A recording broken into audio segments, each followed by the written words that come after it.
बकरा ईद में जहाँ हर घर में तरह तरह के पकवान बनते हैं, वहाँ मैं आज आपके लिए लेकर आई हूँ दो बहुत ही ज़बरदस्त सी कबाबों की रेसिपी, ताकि आपकी बकरा ईद का मज़ा भी डबल ट्रिपल हो जाए। जिसमें हम बनाएंगे एक गोला कबाब और दूसरा हम बनाएंगे बहुत ही सॉफ्ट और जूसी कच्चे कीमे के कबाब। तो बिस्मिल्लाहिर्रहमानिर्रहीम, अस्सलाम वालेकुम। कैसे हैं आप सब? आप सबको मेरी तरफ से बहुत बहुत बकरा ईद मुबारक और एक बार फिर welcome back to my channel. तो चलें स्टार्ट करते हैं कबाबों की रेसिपी। तो चलते हैं रेसिपी नंबर 1 की तरफ। गोला कबाब बनाने के लिए मैंने यहाँ पर लिया है 800 ग्राम मटन कीमा। आप इसे बीफ के कीमे में या चिकन के कीमे में भी बना सकते हैं। गोला कबाब के कीमे में थोड़ी सी चिकनाई भी होनी चाहिए, यानी कि अगर मैंने 800 ग्राम कीमा लिया है तो इसमें 700 ग्राम कीमा है और इसमें 100 ग्राम चिकनाई है। इससे कबाब सॉफ्ट बनते हैं और थोड़ा मॉइस्चर रहता है। इसे मैंने अच्छी तरह से वॉश करके छन्नी में अच्छी तरह से छान लिया, यानी इसका सारा पानी निचोड़ लिया, बिल्कुल ड्राई कर लिया। अब मैं इस कीमे को डालूंगी एक चॉपर में। अगर आपके पास चॉपर नहीं है तो आप अपने बुचर से कहिए, किसाई से कहिए कि वो आपको डबल या ट्रिपल कीमे में यानी कि घुमा दे और वो बिल्कुल बारीक करके कीमा आपको दे दे, तो वो इस तरह से करके आपको दे देगा। फिर आपको चॉपर में डाल के पीसने की ज़रूरत नहीं है। अब मैं इसमें ऐड कर दूँगी तकरीबन 4 से 5 अदद हरी मिर्चें और मैं इसमें ऐड कर दूँगी एक मीडियम साइज़ की प्याज, जिसे मैंने रैंडमली कट कर लिया। अब इन तमाम तर चीज़ों को मैं कीमे में अच्छी तरह से घुमा के पीस लूँगी और फिर पीसने के बाद आपको दिखाती हूँ। ये देखें, इस तरह से मैंने कीमे को बिल्कुल बारीक कर लिया और जो प्याज और हरी मिर्चें थी वो भी इसमें पीसकर बिल्कुल पेस्ट बन गई। अब हम इसे ट्रांसफ़र कर देंगे किसी खुले बॉल में। तमाम तर कीमा इसमें ऐड कर दूंगी मैं। यूट्यूब पे वैसे तो गोला कबाब की बहुत सारी रेसिपी मौजूद है, लेकिन इसमें मसालों में, स्पाइसेस में कहीं कोई कमी बेशी है। लेकिन जो ये रेसिपी मैं आपके साथ शेयर कर रहा हूँ, ये कंप्लीट गोला कबाब की रेसिपी है, जिसे आप ज़रूर ट्राई कीजिएगा। ये देखिए हमारा कीमा कितना बारीक हो गया, हमें बिल्कुल ऐसे ही कीमा चाहिए था। अब मैं यहाँ पर ऐड करूँगी 1 tablespoon red chilli flakes. इसके साथ ही मैं यहाँ पर ऐड करूँगी सॉल्ट, जो कि 1 टेबल स्पून ऐड करूँगी। आप अपने टेस्ट के अकॉर्डिंग ऐड कर दीजिएगा। हाफ़ टी स्पून मैं यहाँ पे ऐड करूँगी टर्मरिक पाउडर। इसके साथ मैं ऐड करूँगी जायफल जावित्री का पाउडर, जो मैंने हाफ़ टी स्पून लिया है, इसे पाउडर बना लिया। इसके साथ ही मैं कोरिएंडर सीड जो होते हैं उसको हल्का सा क्रश कर लिया, यानी जो साबुत धनिया होते हैं उनको हल्का सा क्रश कर लिया, वो ऐड करूँगी। गरम मसाला पाउडर ऐड करूँगी मैं 1 टेबल स्पून। इसके साथ ही मैं यहाँ पर ऐड करूँगी काली मिर्च का पाउडर, वो भी मैं हाफ़ टी स्पून ऐड करूँगी। इसके साथ ही मैं यहाँ पे ऐड करूँगी कचरी पाउडर, जो कि मैं 1 टीस्पून ऐड करूँगी। ये कीमे को गलाने में बहुत ज़्यादा हेल्पफुल होता है। इसके साथ ही मैं यहाँ पे 1 टेबल स्पून घी ऐड करूँगी, जिससे कि मॉइस्चर पैदा होगा। आप चाहें तो इसमें योगर्ट भी ऐड कर सकते हैं, लेकिन योगर्ट से कबाब थोड़े बिखरने लगते हैं। इसके साथ ही मैं जिंजर गार्लिक पेस्ट ऐड करूँगी, तकरीबन 2 टेबल स्पून ऐड करेंगे हम। इसके साथ ही यहाँ पर मैं 1 टेबल स्पून बेसन और 1 टेबल स्पून ऐड करूँगी कॉर्नफ्लावर, लेकिन ये बिल्कुल ऑप्शनल है, अगर आप नहीं डालना चाहें तो ना डालें। इससे थोड़ा बाइंडिंग में हेल्प होती है, लेकिन अगर आप ये ऐड नहीं करेंगे जब भी बहुत अच्छे से बाइंडिंग हो जाती है। इसके साथ ही लास्ट में मैं ऐड करूँगी ड्राई जिंजर पाउडर, यानी जो जिंजर पाउडर होता है, अदरक का जो पाउडर होता है जिसे सौंठ कहते हैं, 1 टीस्पून ऐड करूँगी। अब इन तमाम तर चीज़ों को बहुत अच्छी तरह से मिक्स कर लें, हाथों की मदद से अच्छी तरह से मिक्स कर लें। लेकिन इस बात का ख्याल रखें कि हाथ अच्छी तरह से वॉश हुए हुए हो, साफ़ सुथरे हाथों के साथ ऐड करें। और बहुत अच्छा टेस्ट आता है अगर हम किसी भी काम को सफाई से फिनिशिंग के साथ करें, तो मैं इस बात का ख़ास ख्याल रखती हूँ। इन तमाम तर चीज़ों को अच्छी तरह से हमने मिक्स कर लिया। अब हम इसे मैरिनेट करने के लिए रखेंगे तकरीबन 2 घंटे के लिए। 2 घंटे के बाद मैं आपसे मिलती हूँ। 2 घंटे गुजर जाने के बाद अब हमारा ये जो कीमा है वो बिल्कुल रेडी है। अच्छी तरह से मैरिनेशन हो गई, तमाम तर मसाले कीमे में अच्छी तरह से मिक्स हो गए। अब हम इसके बॉल्स बनाएंगे। इसके लिए मैंने थोड़ा सा अपने हाथों को मॉइस्चराइज़ कर लिया, यानी कि किसी घी या ऑयल से मैंने अच्छी तरह से मॉइस्चर कर लिया। लेकिन मैं आपको एक ये ट्रिक बताना चाहूँगी कि अगर आपके पास गोला कबाब वाली सीख ना हो, क्योंकि गोला कबाब वाली जो सीख होती है वो दूसरी सीखों से डिफरेंट होती है, यानी कि गोला कबाब बनाने की जो सीखें होती हैं, सलाखें होती हैं, वो थोड़ी सी मोटी होती है। अगर आपके पास नहीं है तो इस तरह से आप घर में किसी भी बच्चों की जो पेंसिल्स वगैरह होती है, उसे एल्युमिनियम फॉइल जो है किसी के किचन में मौजूद होता है, उससे आप सलाखें बना सकते हैं। क्योंकि मेरे पास भी गोला कबाब की सीखें नहीं है, तो मैंने भी इसी तरह से ही ट्राई किया है, और जिससे कि बहुत परफेक्ट और बहुत प्रोफेशनली बन जाते हैं। साथ ही मैंने यहाँ पे एक प्याली बना ली है, जिससे मैं स्मोक दूंगी कोयले का। और घर में आपकी कोई भी चटनी वगैरह की प्याली हो तो इस तरह से आप फोल्ड करके ईज़िली इसकी स्मोक की प्याली बना सकते हैं। अब हाथों को हल्का सा मॉइस्चराइज़ कर लें किसी ऑयल से या घी से। अब मैं इसके गोले बनाने शुरू करती हूँ। इस तरह से आप ले लें, चाहे अगर बड़ा बनाना है आपको तो ज़्यादा कीमा लें, अगर थोड़े नॉर्मल साइज़ के बनाने जैसे मैं बना रही हूँ तो दरमियाना थोड़ा सा, यानी कि इस हिसाब से कीमा ले लें। इस तरह से इसे डालने के बाद हाथों की मदद से हल्का हल्का पुश करते रहें, दबाते रहें। देखें इस तरह से थोड़े से हाथों की मदद से आपको घुमा के सेट करना पड़ेगा, क्योंकि ये बहुत सॉफ्ट है। इस तरह से तमाम तर कीमे के कबाब बना लीजिए। एक ही साइज़ के मैंने इस तरह से कबाब बना लिए। अब मैंने यहाँ पे एक फ्राइंग पैन में इतना ऑयल ले लिया ताकि मैं इसे हल्का सा डीप फ्राई कर सकूँ। बहुत ज़्यादा डीप फ्राई नहीं करना, बस हल्का सा शैलो फ्राई करना है, जिसके लिए हमें इतने ऑयल की ज़रूरत है।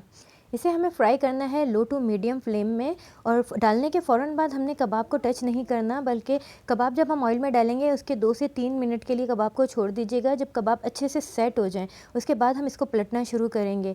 फ़ौरन से अगर आप पलटना शुरू हो जाएंगे तो कबाब टूट जाएंगे। जब कबाब का इस तरह से प्यारा सा गोल्डन कलर आ जाए तो हम तमाम तर कबाब को ऑयल से निकाल लेंगे। इस कबाब को तकरीबन 2 से 3 मिनट लगे हैं अंदर तक फ्राई होने में, पकने में। 2 से 3 मिनट के बाद तमाम तर कबाब्स को निकाल लीजिए।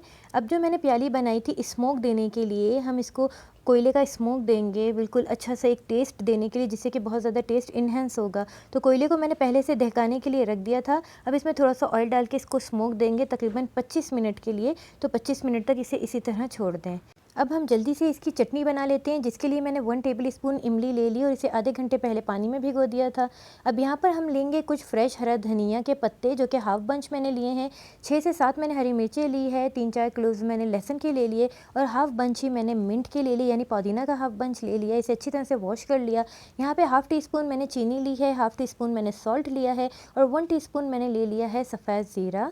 इन तमाम तर चीज़ों को एक ग्राइंडर में डाल दें, और साथ ही हमने जो इमली का पल्प निकाल के रखा हुआ है वो भी ऐड कर दें। अगर ज़रूरत पड़े तो थोड़ा सा पानी डाल के इसकी चटनी बना लें। देखें कितनी झटपट में हमारी चटनी बनकर तैयार हो गई, जो कि गोला कबाब का मज़ा डबल कर देगी। अब यहाँ पर हम कबाब देख लेते हैं, जिसे हमने 25 मिनट पहले स्मोक देने के लिए रखा था। कबाब भी बिल्कुल रेडी हैं।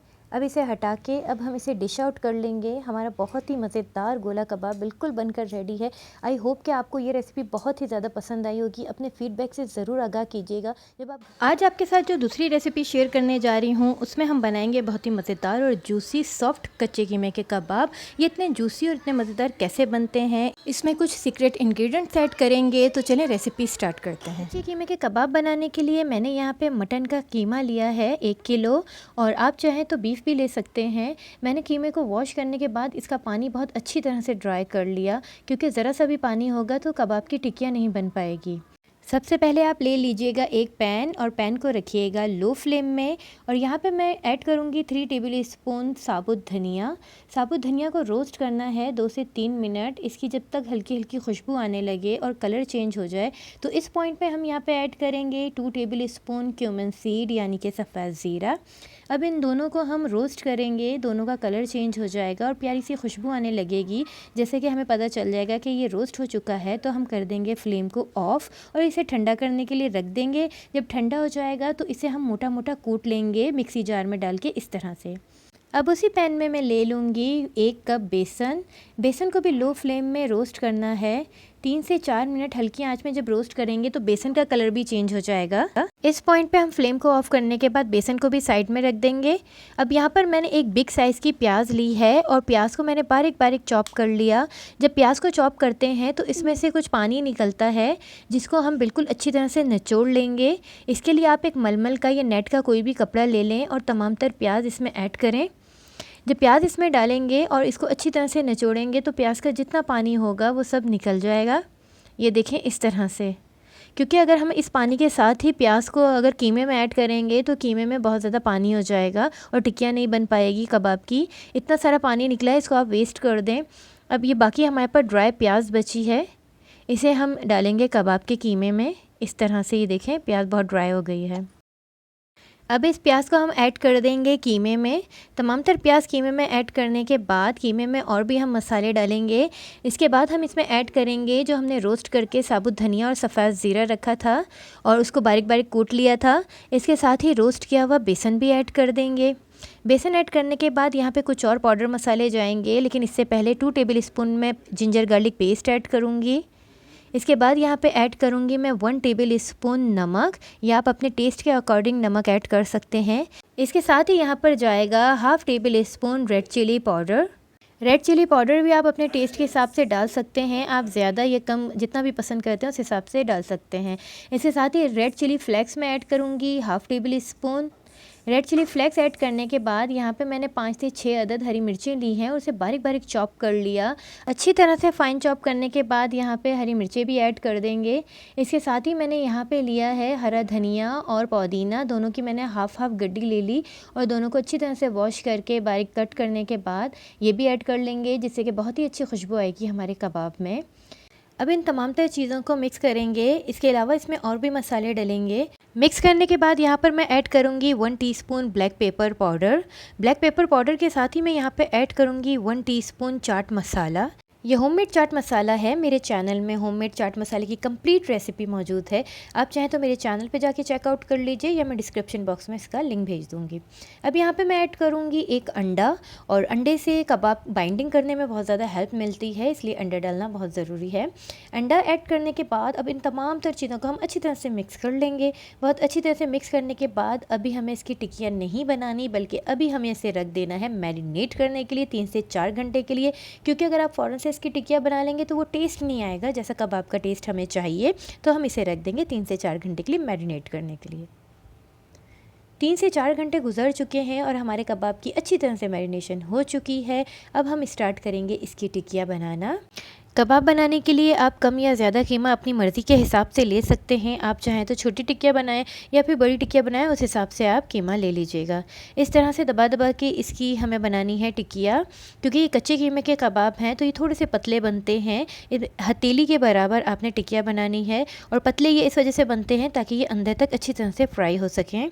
अब यहाँ पर मैं एक फ्राइंग पैन ले लें या तवा ले लें, उसमें मैंने इतना ऑयल डाला है कि हमारे कबाब अच्छी तरह से गोल्डन फ्राई हो जाए। बहुत ज़्यादा डीप फ्राई करने की आपको ज़रूरत नहीं है, लेकिन अगर आप इसको स्टोर करके रखना चाहते हैं, बहुत ही इंपॉर्टेंट बात मैं आपसे शेयर करूंगी, अगर आप कबाब को 1 या 2 महीने के लिए स्टोर करके रखना चाहते हैं फ्रीज़र में, तो आप इसे रख सकते हैं हल्का सा गोल्डन करने के बाद, यानी कि लाइट सा इसको फ्राई करने के बाद आप इसे स्टोर करके रख सकते हैं 1 से 1.5 महीने के लिए फ्रीज़र में। लेकिन आप इसको फ्राई किए बगैर मत रखिएगा, क्योंकि फिर आपके जो कबाब हैं वो जल्दी ख़राब हो जाएंगे। विदाउट फ्राई किए कबाब बिल्कुल भी फ्रीज़ मत कीजिएगा। अगर आप इसे स्टोर करना चाहते हैं तो फिर आप इसको लाइट सा इस तरह से गोल्डन करने के बाद आप इसे ज़रूर स्टोर करके रख सकते हैं।